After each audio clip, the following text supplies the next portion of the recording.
নাসাই শরীফে বর্ণিত আম্মাজান হযরত হাফসা রাদিয়াল্লাহু তাআলা আনহা বলেন, আল্লাহর রাসূল সাল্লাল্লাহু আলাইহি ওয়াসাল্লাম কখনো চারটি কাজ ছাড়তেন না। চারটি কাজকে, চারটি আমলকে খুব বেশি গুরুত্ব দিতেন। সুবহানাল্লাহ। তার মধ্যে থেকে একটি হচ্ছে মুহররম মাসে 10 তারিখ আশুরা রোজা। বলেন সুবহানাল্লাহ।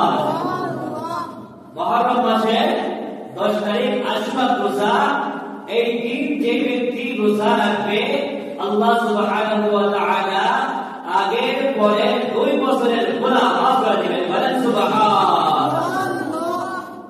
চারটি কাজ বা চারটি আমল কখনো ছাড়তেন না। তার মধ্যে থেকে একটি হলো মুহররম মাসে 10 তারিখে রোজা।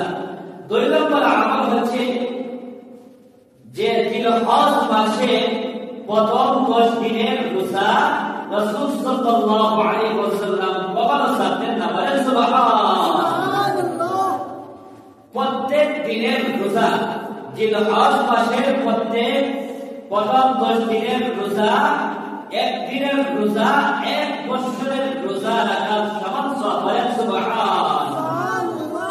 এজন্য রাসূল সাল্লাল্লাহু আলাইহি ওয়াসাল্লাম জিলহজ মাসের প্রথম 10 দিনের রোজা কখনো ছাড়তেন না। 3 নম্বর হচ্ছে রাসূল সাল্লাল্লাহু আলাইহি ওয়াসাল্লাম প্রত্যেক মাসে, আরবি মাসে 13 তারিখ, 14 তারিখ, 15 তারিখ আইয়ামে বীজ যেটা বলা হয়, 13 তারিখ, 14 তারিখ, 15 তারিখ প্রত্যেক মাসে 3টি রোজা রাখতেন। বলেন সুবহানাল্লাহ। প্রত্যেক মাসে কয় রোজা রাখতেন? 3টা রোজা রাখতেন। কেন? বলে একটা নেক আমল করলে 10টা সওয়াব হয়, 10টা নেকি হয়। আল্লাহ তাআলা কোরআনের মধ্যে বলছেন, মান জাআ বিল হাসানাতি ফালাহু আশরু আমসালিহা। যে ব্যক্তি একটা নেক আমল করলো বা করবে, আল্লাহ সুবহানাহু ওয়া তাআলা কমপক্ষে 10টি নেকি দান করবেন। সুবহানাল্লাহ। নামাজ একটি নেক আমল, রোজা একটি নেক আমল। রাসূল সাল্লাল্লাহু আলাইহি ওয়াসাল্লাম প্রত্যেক মাসে 3টি রোজা রাখতেন। মানে 3টি রোজা রাখিয়া পুরা 30 দিন রোজা সওয়াব পেতেন। বলেন সুবহানাল্লাহ। তাহলে প্রত্যেক মাসে 3টা রোজা রাখা মানে হলো সারা মাস, পূর্ণ মাস রোজা রাখার সওয়াব পেয়ে যাবেন। বলেন সুবহানাল্লাহ। 4 নম্বর আমল হচ্ছে রাসূল সাল্লাল্লাহু আলাইহি ওয়াসাল্লাম কখনো ফজরের 2 রাকাত সুন্নাত নামাজ ছাড়তেন না।